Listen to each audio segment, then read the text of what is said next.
understood what was happening and how they should function when he leaves. In chapter 10, Jesus took another turn. In the beginning of turning over the work into the hands of those he had spent time with, he had a meeting. He called them together and he gave them power and authority to operate like him.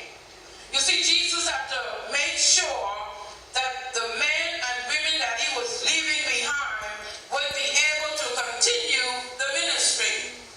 And so after empowering them, he sent them out.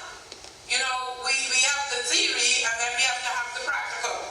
And so after letting them know in chapter 10 that, hey, you have power over demons, sicknesses, and disease. And then he said, let me just try and see what's going to happen if I leave them. And so he sent them out on a trial run to see how they will conduct themselves. And as Jesus sent them out, he gave them specific instructions. Read it for yourself. In chapter 11, John now seeks confirmation from Jesus of his deity. He wanted to know, are you the one? Chapter 12, Jesus is Lord of the Sabbath, as he proved it by healing on the Sabbath. And he continues to teach as he emphasizes how a tree is known by its fruit. If you're an evil tree, you bear evil fruit. If you're a good tree, you bear good fruit. And now we come down to the focus of our message for today, chapter 13. The focus is teaching by parables, by using things that the people could relate to, such as seed, leaven, wheat, and tares. But you know, when Jesus taught the parable to the people, he never left his disciples in doubt. He always explained the meaning of a parable that he told the multitude. He would always use something that the people can identify with, but he would give the disciples the heavenly meaning. Station identification. Are you a wheat or a tare? Are you empowered with the Spirit of God or the spirit of the enemy who sowed the bad seeds into the field? When Jesus shared this parable, he said, while man slept. Let's identify that for a moment. While man slept. There is a scripture verse that says, awake and call upon your God.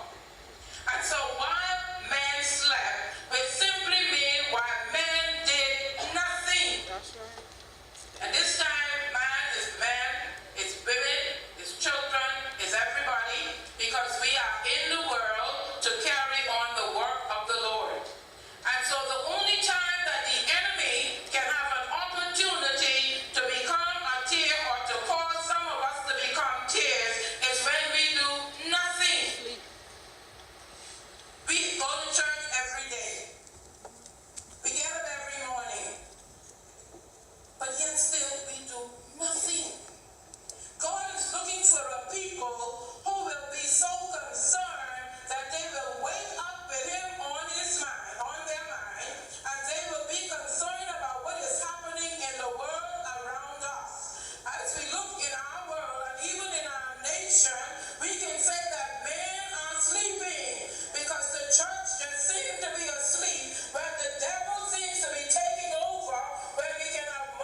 things. Then Jesus sent the multitude away. You see, there's some people who can't take some things. You can't share everything with everybody. When God takes you to another level, you can't share that with somebody. Because number one, if they're negative, they're going to try to tell you, who do you think you are? When you begin to operate in the prophetic word or in miracles or walking by faith, then they begin to pull themselves away because they just don't understand what God want to do in your life.